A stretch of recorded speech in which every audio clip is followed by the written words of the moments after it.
Hello, magandang gabi sa inyo lahat. Actually, re-upload to no? Nareakan ko na rin to before. Pero ang dami kasi nagfo-forward sa akin ng video na to. Nareakan ko na to before, pero i-update ko, may luma akong reaction video dito eh. I don't know kung napanood nyo na, pero panoorin natin. Kasi 12 days ago, nire-upload ito ng KMJS. Ito ay mga kaluluwang ng gambala na litratuhan di umano sa eskwelahan. Diba? So, ito yung video. Watch natin. Sa Zamboanga City, may eskwelahan kung saan daw tila may mga kaluluwang hindi matahimik. Ang mga susunod na eksena ay naglalaman ng sensitibong imahe at paksa tungkol sa S at depression na maaaring maging sensitibo sa iba. Patnubay ay kailangan. Itago natin yung video na didetect eh. Sa inyo bang mga eskwelahan, meron ding mga kwento ng katatakutan? Hindi dyan naiiba ang paaralang ito sa Zamboanga City. May narinig po ako na parang may tumatakbo. May nararamdaman po ako na palamig sa bato ko. Marahil Usually ganyan sa school. 'Di ba? Kasi common na kwento kasi yung mga dating school. Kasi 'di ba parang malawak na malawak na lugar. Pwede kasing dati siyang sementeryo or dating battlefield, dating bakanting lote na tinatambakan ng 'di ba? Kaya kadalasan dating ospital, pwede, 'di ba? May wag kayong maiinis pagka kwento ako ng kwento kasi may nayayamot pag kwento ako ng kwento. As long as na wala akong ginagawang mali at nagkikwento lang naman ako, I do appreciate the criticism, pero may nagagalit na kwento ng kwento daw ako, 'di ba? Ganito lang 'yun mga men. Choice nyo kasing pinanood ako, tiisin nyo. 'Di ba? Hindi pwede naman kayo magsalita ng So make sure na valid yung kasi nagkikwento ako para kadalasan kasi magampanan ko yung pagiging fair use. 'Di ba? Hindi yung manonood lang tayo na manonood. 'Di ba? Huwag niyo na ipagbawal yung pagkukwento ko. At yung pagkukwento ko sinasabi wala daw connect, may connect yun sa kadalasan ang kinikwento, gumagawa kasi ako analogy eh. Ano ba ang purpose ng analogy? Para lubusan yung maintindihan. 'Di ba? Pag hindi ka nakakaintindi, hindi mo maintindihan analogy. Parang ganito 'yan may nag-comment sa akin. Sabing ganon. Pag nag-ghost hunting ka daw at wala kang nakita na multo, hindi ka daw totoong ghost hunter. Peke ka na daw. Yun ang sinabi sa akin. So, hindi. In-invalidate ko yung sinabi niya. Paano ko masasabing invalid yung sinabi niya? Gagamit ako analogy. Kasi minsan may bobo na magsasabi, ang layo-layo naman ng multo daw sa mangingisda. Ang layo-layo. Analogy po kasi ang tawag doon. Di ba ang sabi niya, kapag nag-ghost hunt ka, at wala ka nakitang multo, fake ghost hunter ka na daw. Tama? Diba? Nag-hunt ka ng multo. Ngayon, parang ikaw, isa kang hunter. Bounty hunter ka. Ano ba ang bounty hunter? Mga kababayan ko. Ito yung layo ng bounty hunter sa ghost hunter, diba? Or treasure hunter. Para mas madali nyo maintindihan. Diba? Ang layo naman na treasure hunter sa ghost hunter. Anong relevance nun? Kasi same lang sila nag-hunt eh. 'Di ba? Kapag wala nakitang kayamanan ng ghost hunter, ang treasure hunter pala, peking treasure hunter na siya. Kaya ka nga ghost hunter, nag-hunt ka. Kasi ang tinutukoy doon, yung process ng ginagawa mo. Hindi yung result. It's like ganito, kaya napunta sa mangingisda yung example ko. Ikaw ay mangingisda. 'Di ba? Ang trabaho mo manghuli ng isda. Ikaw ghost hunter, ang trabaho mo manghuli ng multo. 'Di ba? Para ma-capture mo sa video or evidence. Sa mangingisda naman, ang trabaho mo manghuli ng isda. May pagkakataong olats eh. So, does it mean ba wala ka na huling isda, peking mangingisda ka na? Hindi pa rin. Kasi ang tinutukoy sa'yo yung pag-hunt mo eh. Kaya ghost hunter ka, kaya may mahuli ka o wala. Nag-hunt ka eh. Proseso yung tinutukoy doon. 'Di ba? Proseso yung it doesn't matter kung may mahuli ka o wala. Basta nag-hunt ka, ginagawa mo yung ginagawa ng ghost hunter. O magbababoy ramo hunting ka sa bundok. Wala naman talagang mahuling baboy ramo. Di peking hunter ka na rin. 'Di ba? Bounty hunter yung example ko kanina. Ano ba ang trabaho ng bounty hunter? Ito yung mga nanghuhuli ng Let's say, kay Kibuloy, may reward si Kibuloy pag nahanap niya. Nahanap na ba si Kibuloy? Hindi pa, 'Di ba? May reward pag nahuli si Kibuloy. Siyempre, yung mga tao, hinahangad yung reward niya, ihahunt nila si Kibuloy. So, yung mga naghahanap kay Kibuloy, peking hunter na rin ba yun? Peking bounty hunter na rin ba yun? Pag hindi nila makita si Kibuloy. Nagigets nyo na ibig ko sabihin? Ang tinutukoy kasi sa pagiging ghost hunter, yung yung proseso na ginagawa mo. It doesn't mean kung yung result ay meron o wala. I'm so sure at some point makakakuha ka rin ng result. Ng result. Kasi yun yung hinahunt mo eh. Yun yung hinahanap mo eh.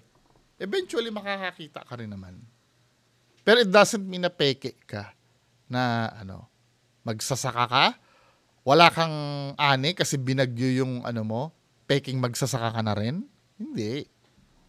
Dinidescribe kasi yung ginagawa mo eh. Naiintindihan nyo po sana Kaya gumagawa ako ng mga analogy para yung kakapirasong utak na nambabash sa akin, naiintindihan niya. Pagka hindi nyo pa rin naiintindihan niya, paano ko pa naging problema yun, men, di ba? Kaya nga sinasabi ko sa inyo, pag may kontra kayo sa akin, discussion tayo. Kasi mahirap kasi sa comment section, minsan pinagbibintangan pa ako na nagbubura ng comment. Di ba? Katulad nito, bibigyan ko kayo ng example. Medyo malihis muna tayo. Si Bubbles kagabi. May time po talaga na pag tiningnan mo yung comment section, akala mo wala doon yung kinoment mo.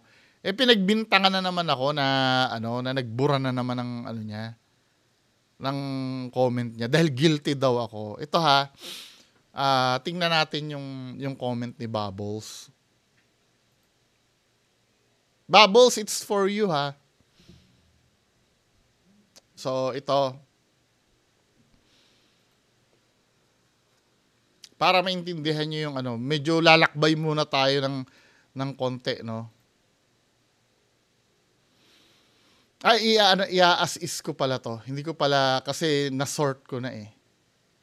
So, i-refresh ko lang. Kasi, hindi niya, hello, magandang gabi. Siguro hindi niya mabasa yung comment niya. Kasi, pag hindi mo sinort talaga yung bagay, nasa na ba yung dito ni Bubbles? Wala na ba yung O, kita mo na? Hindi ko na nakita yung... Totoo. Nakalagay kasi dito, sabi ni Bubbles sa akin, ang gulo mo mag-explain, hinahaluan mo pa ng ibang kwento. Diba? Saan ka naguluhan? Puro bit bridge. Scam na naman. Prank, sabi ni Bubbles. Sabi ko naman ganon.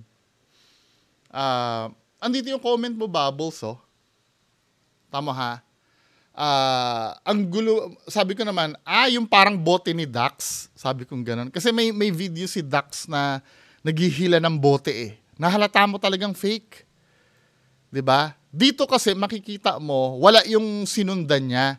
Sabi, parang bote ni Dax, baka nga, sabi kong ganon. Biglang sinabi ni Bubbles, binubura. Pinagbintangan lang binubura. Ang gagawin nyo kasi mga kababayan ko, dito sa sort, pipindutin nyo yung sort, newest first, ilalagay nyo, sorry, hindi nyo pala nakita, newest first, kasi minsan ganyan ng FB eh. So, lilitaw ngayon yung mga nawawalang, ito, naging 11 comments, kanina 8 lang, Pagka, mo na parang bote ni Dax, baka nga. Tapos ito, lumitaw na yung sinasabi mo sa aking nabuburang comment. Ito na Bubbles yun, yung explanation. 'Di ba? Ginagamit kasi ang utak, wag niyo akong pagbibintangan. Kaya mas gusto ko nga face to face tayo nag-uusap eh. 'Di ba? Face to face tayo nag-uusap para walang palusot na ganito na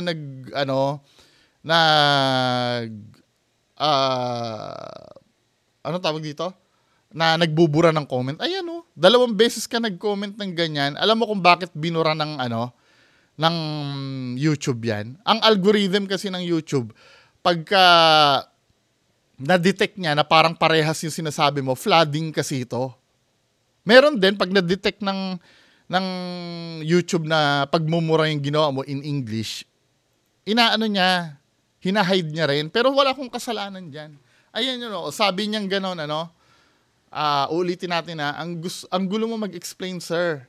Hinahaluan mo pa ng ibang kwento. Paano magulo? Magulo yan sa sa walang utak. Puro bit bridge scam na naman yan, o prank, sabi niya. Parang yung bote ni Dax, baka nga, sabi kong gano'n. Sabi gano'n, baliw ka, sir. Sino humila nun yung kaibigan mo, di ba? Lol, nadamay lang daw si Dax doon sa fake video. So, ang pinapalabas nito, ang humila daw ng bote sa video ni Dax. Napanood nyo na ba yon yung video na yon? 3 years ago yung video na yun eh. Na in-upload ni Dax sa channel. I don't know kung ano pa yon, kung buhay pa ba. Papakita ko sa inyo yung video ha. Ito, direkta ito sa channel ni Dax. I can't believe na I have to explain itong mga ganitong bagay Pero for the sake, kasi ang gusto ko kasi satisfied yung yung nakikinig sa akin 'di ba? Hangga't maaari, pero may sukdulan pa rin naman kasi 'yon na hanggang sa dumating na sumuko na lang ako kaka-explain, pero hangga't kaya ko i-explain ko. 'Di ba? Ipapakita natin yung yung video.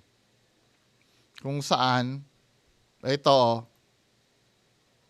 yung video kasi ni Adventure Dax. Kay Adventure Dax tong video na to,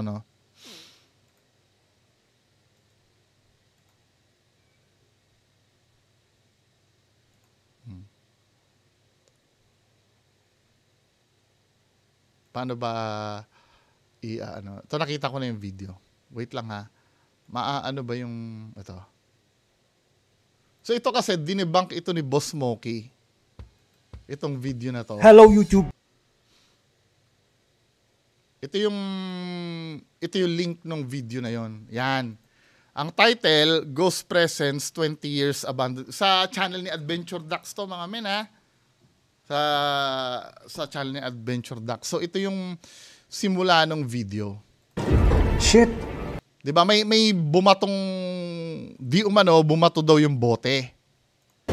Weird. Oh, shit. Ayan. Shit. Shit. Ako, for me, peke yan. Yung shit. Ito pa. Shit. 'Di ba? Bumato kasi normally pag may bumatong ganyan, titingnan mo yung source niyan kung saan nanggaling. 'Di ba? Saan galing to? Ulitin natin yung pagbato ha. Kasi ganyan Weird. Oh, may bumato. shit. So malay mo naman, sige, bigyan natin ng partida. Malay mo poltergeist. Malay mo, 'di ba? May gano'n naman talagang multo namamato 'Di ba? O sige. Magtanga-tangahan tayo muna. Magtanga-tangahan muna tayo dito sa video na 'to. Natin. Pero dito tayo mag-start sa 3 minutes. Parang nakasunod sa akin. Guys, kung gusto nyo mga ganitong klaseng exploration, huwag nyo kakalimutan i-click yung subscribe button. Tandaan nyo ha, Wow. ang sinisisi ni Bubbles dyan, yung mga kaibigan ko daw. 'Di ba? Tandaan mo, nangyari yan 3 years ago pa. 3 years ago, wala pa ako sa ghost hunting yan. Naka-FLM pa ako yan. Nung time na yan, 3 years ago, ibibintang sa akin ni Bubbles, basahin natin yung comment sa akin ni Bubbles ha. baliw ka, sir. Sino ba humila nun? Yung kaibigan mo, di ba? Nadamay lang si Idol Dax doon. Sabi niya sa akin, ano? O, panonoodin uli natin, di ba? So, ito yung nangyari doon sa video. Unang-una pa lang, I-click yung subscribe button. boom, may cut, di ba? Nag-cut. Tama? Hindi, baka nagkakamali ako. Dito sa timestamp na 3:16. Huwag niyong kakalimutan i-click yung subscribe button. Boom, may cut. May cut o wala? Kayo magdi-decide niyan ha, hindi ako ha. Then ito yung mangyayari. Oh, look at this, dude. Ganda rito, guys.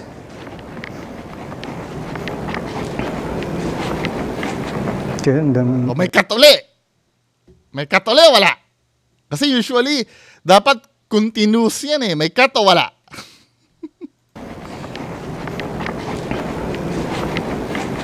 Ganda. Boing. Ebak. May cut uli, di ba? O, kasama niya si MGX dyan ha. Yun. May cut uli. Oo nga. Sobrang labig dito, guys. Dapat pala nag-jacket. Uy! Oh, ito na. Ito yung start, ano? Ito na yung bote. Oh, hinihila yung bote.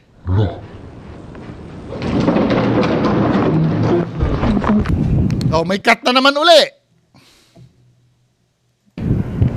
Diba? May cut na naman uli. May cut uli. Now, Asan na? yung bote malilipat na doon. Sama ba kami dito? Wala na yung tali ng bote. I mean, di ba?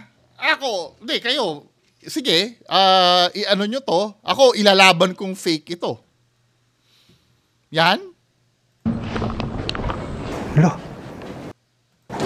Yung ganyan. Kay Dax, ilalaban ko fake yan. Dinibunk ito ni Boss Smokey eh. Oh. Ngayon, dahil fake yan, 'di ba? Ang sabi ni ni Tangang Bubbles daw. Ano ba yung sabi ni Tangang Bubbles dito? Oh. Parang yung bote ni Dax baka nga kasi sinabi niya scam or ano kasi super fan ni Dax to. Ito hindi ko na dapat hindi na dapat pinag-uusapan to men eh. Kasi iyan ay matagal ng video na. Itong super fan ni Dax, matigas ang ulo. O di bigyan natin ng example. O parang yung bote ni Dax, baka nga, sabi ko gano'n, scam. Or ano. Sabi gano'n, baliw ka, sino ba humila nun? Kaibigan mo, di ba? Parang sinisisi niya sa akin na kaibigan ko humila nun. Nadamay lang si Idol Dax. Nadamay lang daw. Men, unang-una yung video. yung video, galing kay galing kay Dax. Yung video. Nasa channel niya, in-upload niya yan. So, dahil in-upload niya yung video, siya yung nag-shoot niyan. May mga cut tayo nakita. Meron o wala? Meron cut na nakita? Meron o wala? Meron, di ba? Sino ang nag-cut nun? Sino nag-edit ng video na yon? Alangang yung kaibigan ko na naman. Di ba? Malamang siya rin nag-edit ng video niya at siya na nag-upload sa... Paano nadamay siya niyan? Hindi, ipaki-explain nyo sa akin. Paano nadamay? At kung if ever man nadamay siya dyan, ha? Bakit hindi niya inamin yan? Buti niya ikaw Buti niya ikaw super fan ni Dax na amin mo. Diba? Pero yung idol mo, hindi niya inamin. Ito, hindi ko i-open to dahil ito matagal na to. Pero matigas ang ulo na itong super fan ni Dax na to eh. Tamo, naging kasalanan ko na. Kasi kaibigan ko daw yung humila. Tignan mo mentality ng mga tanga. Kasalanan, tapos, akala niya, nagigilty ako dito, binubura daw. Malinaw naman, nag-flooding ka kasi. Kaya sa algorithm ni YouTube, liligwakin yung comment mo. Pagka kinlik mo itong sort, di ba? Ayan newest person lagi para kumpleto. Para hindi mo ko pagbibintangan. Sabi ko nga, mag-live tayong dalawa. Ayaw mo naman, di ba? Oh. Balik natin yung comment mo. Oh. Guilty daw ako. Paano ako magigilty doon? Ako ba nag-upload sa channel niya noon? Guilty. Tanginang yan. Ako yung kasalanan nung ano. Ako yung may kasalanan kung bakit na-make si Dax. Ako pa yung magigilty. Anak naman ng patola. Ba't ganyan kayo? Diba? Dahil naging kasalanan ko, kaya na-make at nadamay daw si Dax dahil kaibigan ko daw yung naghila. Diba?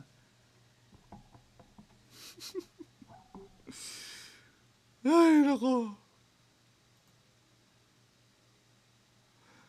Nung unang sinabi niya pa sa akin, nung binigay ko sa kanya yung link na yan, sabi niya sa akin ganun, sabi sa ni Bubbles, ha, anong mali doon sa video? Pero eventually, tinanggap niya na kasi yung humihila daw ng kaibigan ko daw. Parang anong nangyari, sinabutahe ko pa 3 years ago, hindi ko pa sila kilala, kinasabwat ko yung si MGX at si Pedro Pablo na, hoy, maghila kayo ng bote. 'Di ba? Kasalanan ko, 'di ba? Ako na lang umintindi.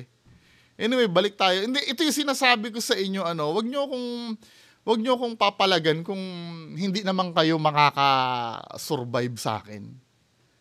'Di ba, men?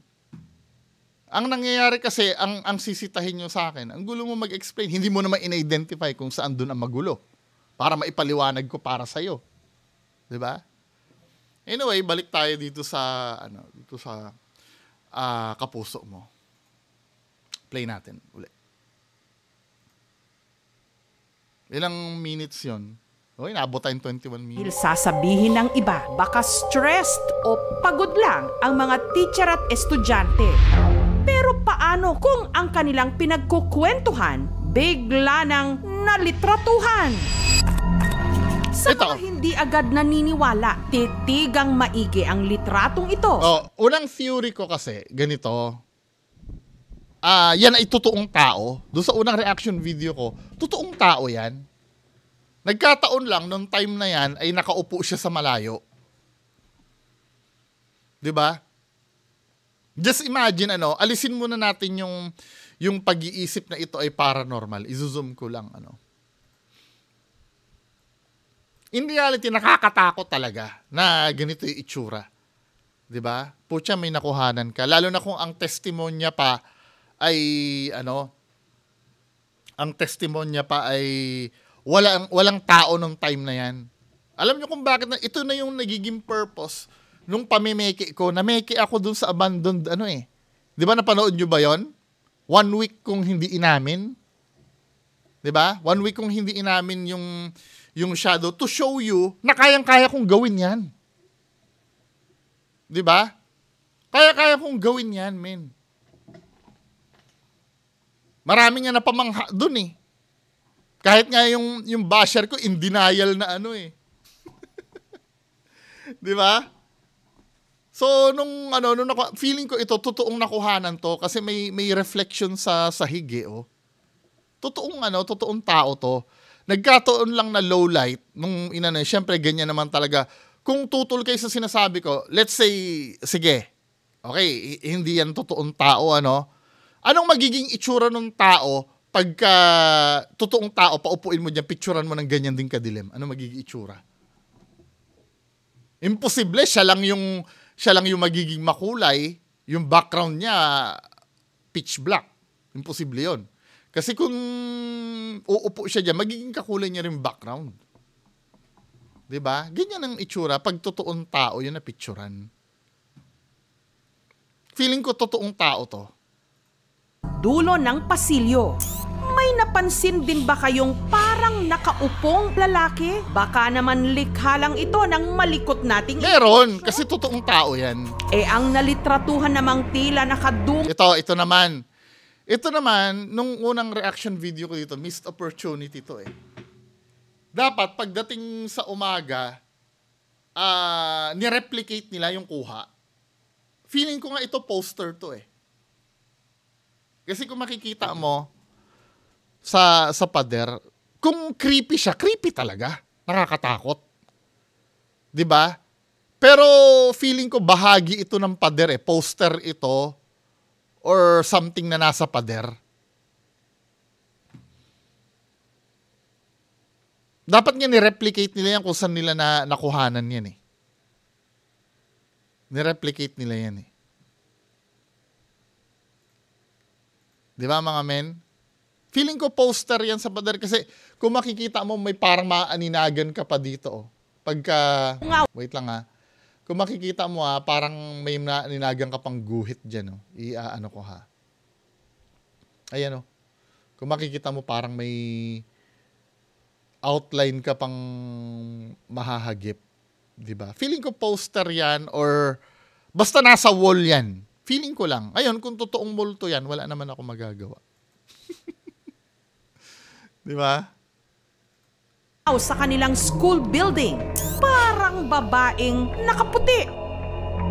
Ang mga litrato, kuha nito lang nakaraang buwan sa second floor ng Building D. Around 7 p.m., yung isang batchmate po namin, randomly 7 p.m. gabi. Parang may napansin siya sa Madilim picture na. na nakakaiba. Mataas po siyang lalaki, tapos nakaupo po banda sa likod po. No! Hindi siya mataas. Hindi siya mataas na lalaki. Paano mo nasabi mataas? Ang perspective kasi, titingnan natin, ito ay upuan to eh. Confirm ito na upuan eh. Bakit nakakaupo siya na parang normal? Kung mataas yan, dapat, ano yan, yung legs niya, hindi lang ganyang kalaki. Diba? Parang, let's say, halimbawa, kuha lang ang laruan na.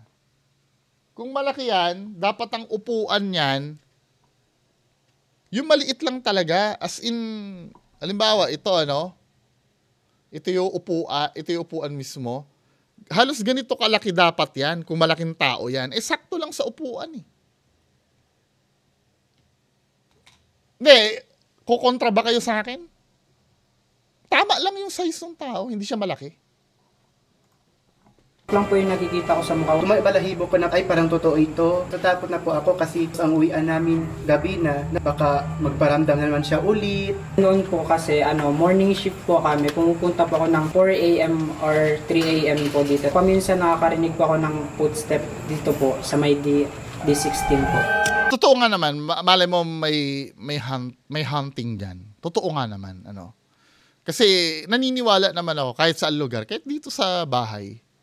'Di ba? Depende na lang kung paano magpaparamdam. Totoo naman 'yun. Now, yung mga footsteps na naririnig, yung mga hakbang-hakbang, yun ay mananatiling kwento na lamang. Doon lang tayo doon sa may evidence. Hindi ko naman pwede sabihin peke yung naririnig nilang footsteps kasi wala naman sila pinapakita, 'di ba? Hindi ko naman pwedeng sabihin totoo. Doon lang tayo sa may evidence. Sina Manuel at Vince agad isinend ang litrato sa kanilang teacher na si Richie. Hindi ako nagbibili kung totoo ba yung picture kasi naisip ko din dahil sa mga apps na yun, pwede tayo mag-create kahit ano. Hindi naman, yung apps na yan, hindi naman.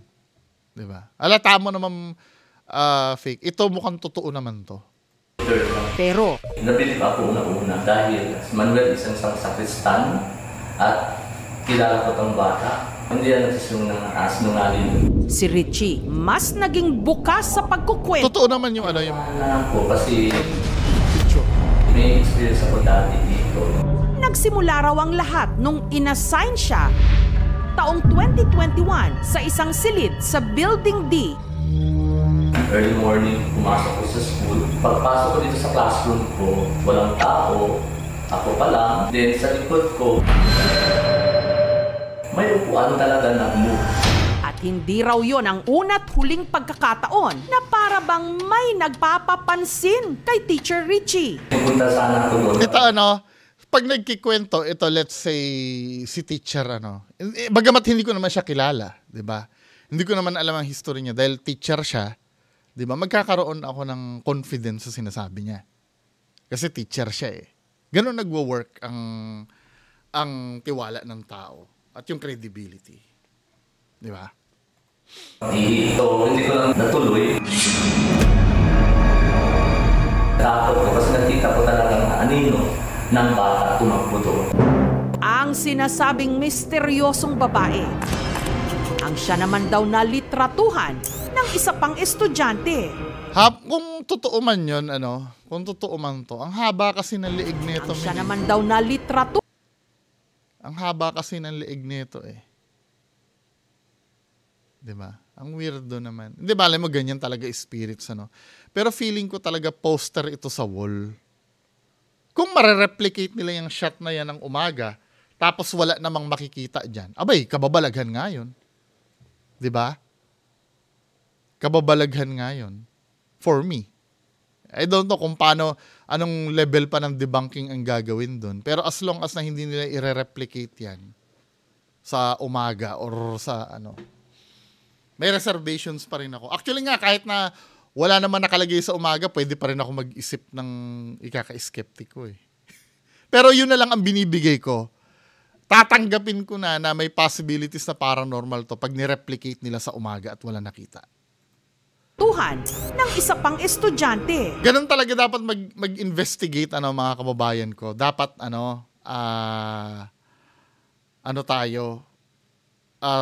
nakuhanan ng ganyan, o tingnan natin sa, kasi kung yun ay hindi paranormal, hindi yan mawawala eh. Itong bata na to, i-replicate ninyo. Tingnan natin ganitong oras din, tapos picturean din natin yung tao. Kasi ganito yan, men, bakit dinideklara? Let's say yung bata na yun ay hindi nagsisinungaling. 'Di ba? Hindi. Ang tatanungin kasi natin dito, mga kababayan ko, bakit ka nagpicture? 'Di ba? Ano yung reason? Masasagot kaya dito yung reason kung bakit siya nagpicture? Hindi kasi pwedeng random na magpicture ka na lang eh. Pwede niya naman sabihin na, tinitingnan ko po baka may makakapture ako. Okay, fine, 'di ba? Pangalawang tanong, 'di ba? Nasubukan mo na ba na may actual na umupong tao talaga doon at picturean mo ulit ng ganyan kadilim? 'Di ba? Magkaiba ba ang itsura? Pwede kasing mangyari, although na honest ka naman, na may hindi mo napansin, pwede mo naman kasing mangyari yun eh. Na may napipicturean ka na may nakaupo pala doon dahil sa dilim nga. Kasi itong naniniwala ako, yung ganito kaliwanag na kuha, mga kababayan ko, ito ay nag-a-adjust na lang yung camera ng cellphone yan para, 'di ba may mga AI na ang camera ng cellphone na pag low light, makakapag-picture sila na naka-night mode, na medyo i-enhance nila image. Pero sa actual, pitch black. 'Di ba sa actual, black lang talaga yan. Pero dahil may AI yung camera, saka na lang nila makikita na may nakaupo pala doon o something. Pwede kasing mangyari yan, mga kababayan. Honest pa rin naman siya nun. Yun yung tinatawag na honest mistake kung sakaling napagkamalan niya na totoong multo yan. Kasi unang-una, paano ko nasabi na na maaga daw ito nung kinunan eh. So malamang maaga silang pumasok. May mga estudyante rin papasok. Alam maaga sila lang ang nandoon. Make sure ba nila? I'm so sure may guard na rin doon nung time na yon. Kaya nga sila nakapasok eh. Maliban na lang kung yung school hindi nag-hire ng gwardiya na nag-check ng ID. Di ba? Ipinost online ni Teacher Richie ang mga litrato. At dito na nagsunod-sunod ang mga patotoo ng iba pang pinagparamdaman sa campus. It was past 7 o'clock already. When I was walking, tumingin ako sa taas. Don't get me wrong ha. Maaaring totoo din kasi itong kwento dahil school nga. Diba? Kalimitan naman yan. May nakita akong babae. Mahaba yung buhok, nakayuko lang siya. Naka-white dress siya. Nanginig ako, tumaas ang aking mga balahibo, nawindang ako sa nakita ko.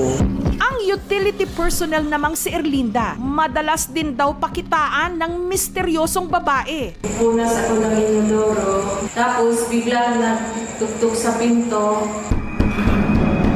Akala ko teacher, tapos binuksan ko ang pinto. Wala akong tao. Natakot ako, sir. Hindi ko nakita ang mukha, pero parang batang estudyante.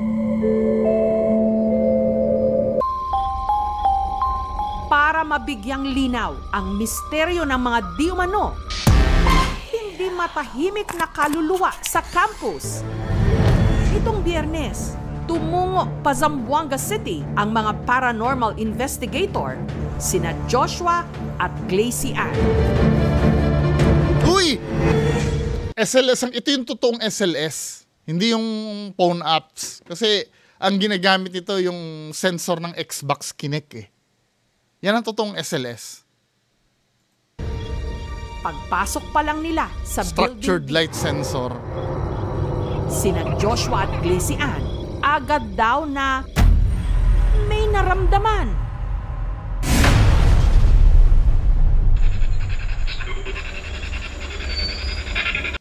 For me, yung nagsalita na ganito sa Chappie, may possible na totoo yun. Kasi spirit box yung gamit.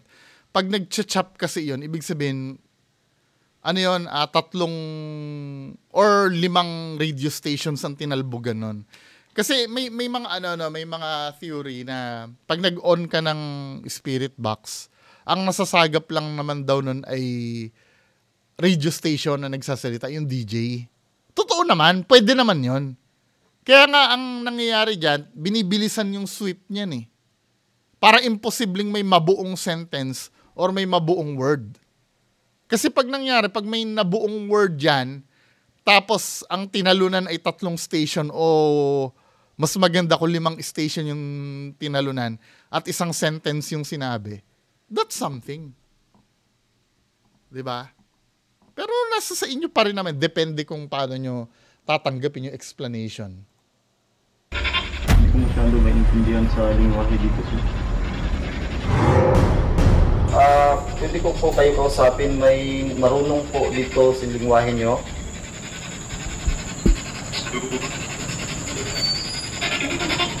Repeat nyo po. Porque means bakit? Ang maganda sa sinasabi nito, parang interactive. Hindi siya yung hihintayin kasi usually pagka nag-spirit box, wala namang cut yung video, di ba? Usually pag nag-spirit box ka, ang tagal sumagot or minsan instant, pero mapuputol na lang bigla. Di ba? Katulad, ang maganda kasi dito, although na sumasagot siya, hindi naman maintindihan, pero sumasagot. For me, Repeat nyo po. Tatanong. Sasagot uli. Porque means bakit? Tinatanong tayo kung bakit tayo nandito. May gumalaw.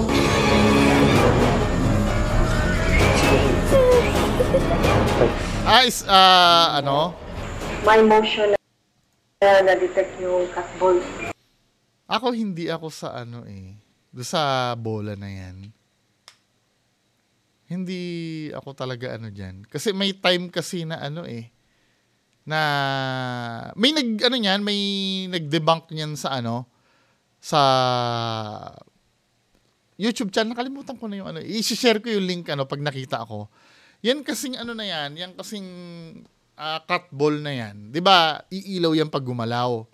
Hindi lang basta sa galaw iilaw yan eh. Kasi yung loob niyan may bulitas yan na pag nag-contact yung bulitas, yun ang gagalaw. May time kasi na yung bulitas, kahit galawin mo ng konti, nag-i-stuck yan.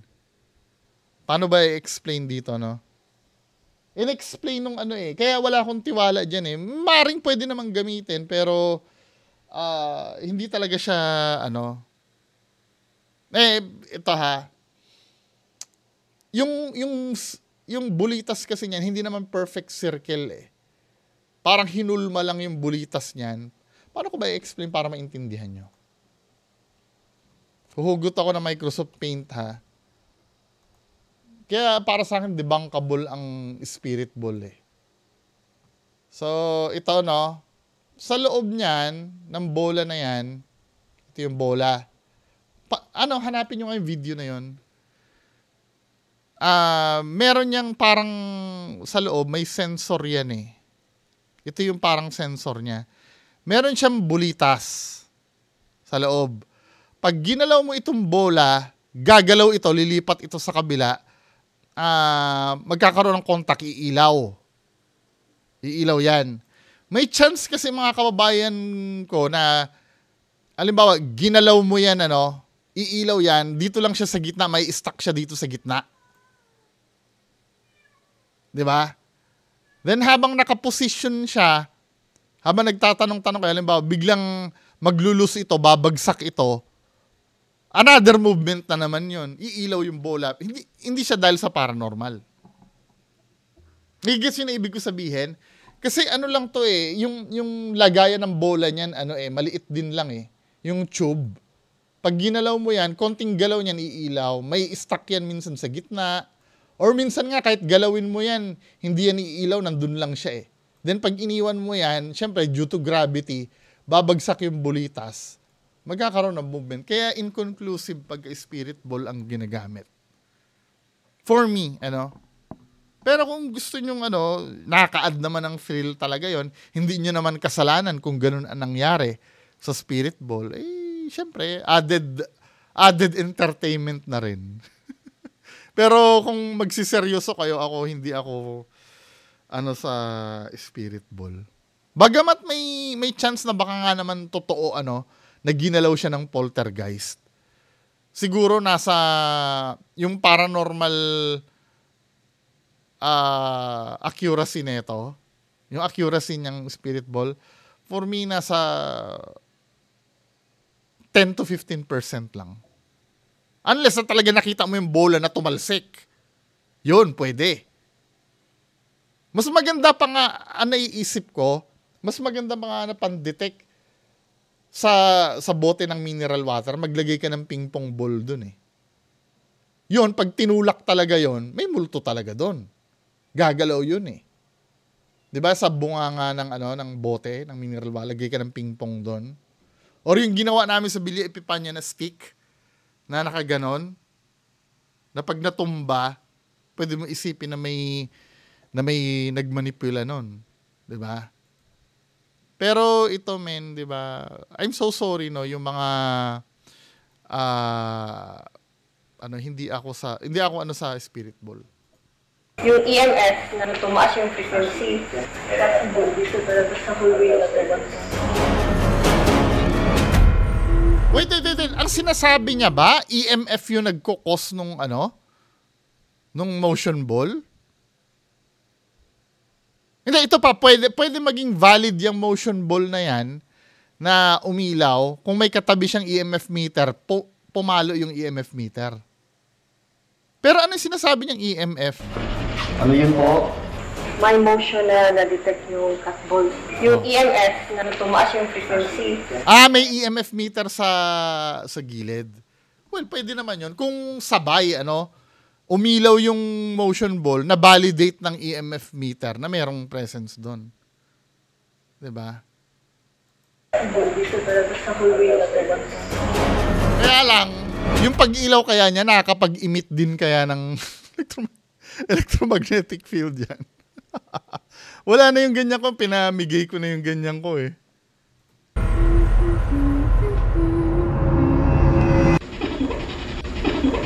Tumawa lang.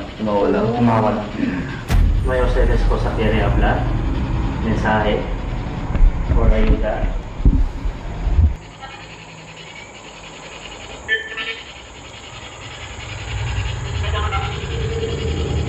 Isang frequency yung tinatalbugan eh. Wala. Yung lalaki po, sir? Wala. Wala. Pero yung nagsalita po ay lalaki. Hanggang isang lihim ang kanila raw natuklasan. Osakel? Ayuda? Ayuda? Tulong daw. Ayuda is ayuda. May nagsabi ng tulong, babae. Ayuda. Mga narinig natin is yung Chavacano words, i-translate ko na into Tagalog. Wala. In fairness, ito, ang maganda dito, taga doon yung nagtatanong. Di ba? Taga doon yung nagtatanong. Then, itong sila sir at si ma'am, sila yung mukha silang mga geek, talaga ng paranormal. Di ba? Ang maganda, may lokal doon na nagtatanong. Tulong. Tumatawa. Boses ng iba't ibang tao. May lalaki. It's bring back memory na ito, na-experience ko ngayon nung high school at saka ngayon. Same experience. Feelings. Minsan may nakikita pa akong shadows here and there. Medyo hindi kasi ganun ka-convincing yung spirit box. Kasi maaaring yung mga audio na pumapasok doon is mga kasama lang nila. No! No, hindi niya naiintindihan ng ang sistema ng spirit box. Sabi ni ito, bagamat nirerespeto ko yung pagiging sound technician niya, pero hindi niya naiintindihan ng ang sistema ng spirit box. Paano magiging kasamahan nila yon na nandoon? No. Kasi pwede sana tatanggapin ko pa kung ang sasabihin nito. Yung mga sound na naririnig sa spirit box ay galing lang sa radio station yon. Yun, tatanggapin ko pa yon. Pero yung sasabihin niya na nasa paligid yung hindi niya alam siguro dahil wala pa hindi naman kasi hindi naman common na technology ang spirit box para mapag-aralan ng sound technician. Maaari pang gitara, alam niya kung paano nagwo-work ang gitara, yung gitara diyan sa tabi niya. Pero yung sasabihin mo na maaring kayo din lang yon, paano yon? Kahit nga magradyo ka sa tabi niyan, hindi lilitaw dun sa I don't know, lilitaw ba yung yung nagradyo sa tabi? Maaari sa TV nga Pero hindi mo pwede sabihin na yung mga sila-sila lang yon, 'di ba? Hindi niya alam yung yung meaning ng spirit box. I do believe kasama ko si Sir Riv noon sa sa TISA, may radyo din kami. Hindi siya nagre-reflect sa sa spirit box.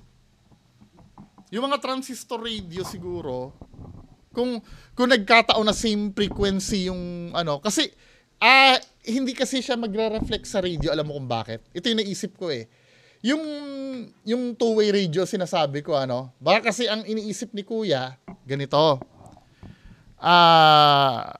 Maaaring ang nangyari, may nagra-radyo, lumilitaw dun sa spirit box yung boses sa radyo. Hindi pwede. Alam niyo kung bakit? Kasi constant na nagbabago ang frequency ng ng spirit box Maaari siguro kung naka-static lang yung spirit box at same frequency siya nung radyo na dala-dala. Maaari. Kasi naalala ko nung sa probinsya, sa TV, pag nanonood kami antena ng TV ang gamit namin, naririnig namin yung yung two-way radio, yung mga gumagamit ng two-way radio. Kahit nga sa transistor radio, naririnig namin Pagka, Pero yung spirit box kasi, constant na nagbabago ng frequency yan I don't think na kaya ng two-way radio. Yun ang iniisip ko, yun ang sinasabi ni Kuya. Tinan nyo kung gaano kabilis hahanapin ko yung spirit box ko. Para may idea kayo kung gaano kabilis siya nagpapalit ng frequency.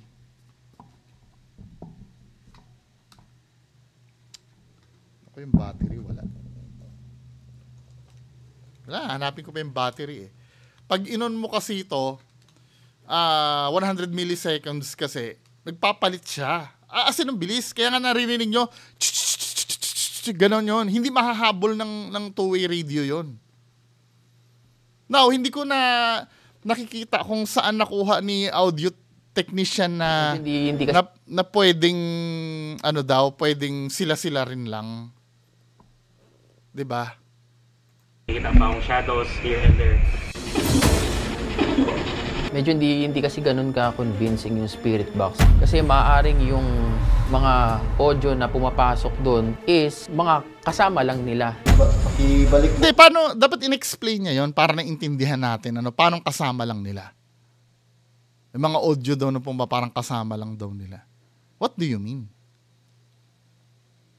Ang pinaka-close lang na nagigets ko, yung two-way radio. Pero impossible kasi dire-diretso yung dire-diretso yung sweep ng frequency Anyway. Kaya nga sinasabi ko, may intindihan ko pa kung magi-skeptic siya, mga radio station lang yon. Pwede pa yon.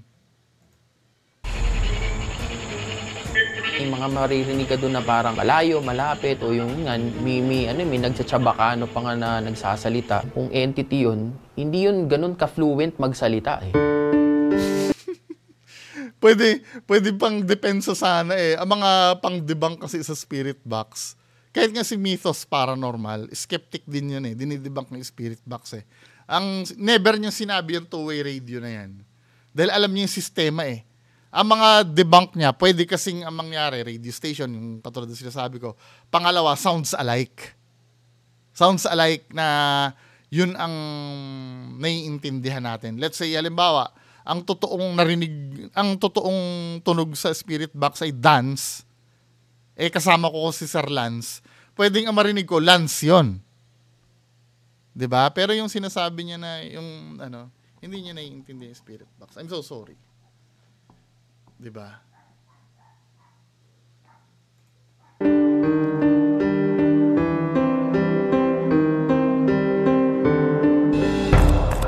Ang nakunan namang mga litrato sa hallway ng Building B, ipinasuri namin. What I can tell ay hindi siya edited. The subject is really solid kasi meron siyang reflection sa floor. Yun din sinabi ko kanina, di ba? Meron lang talagang nakaupo doon na hindi talaga napansin. Isang malaking factor dito yung stress talaga ng tao. So, kulang tayo sa kain. Pero bakit hindi dinibunk yung white lady? Kulang tayo sa tulog. Nagiging vulnerable tayo. Very cultural din kasi ito. Dito sa Pilipinas, especially doon sa mga liblib na lugar, mataas pa yung paniniwala natin sa mga supernatural beings.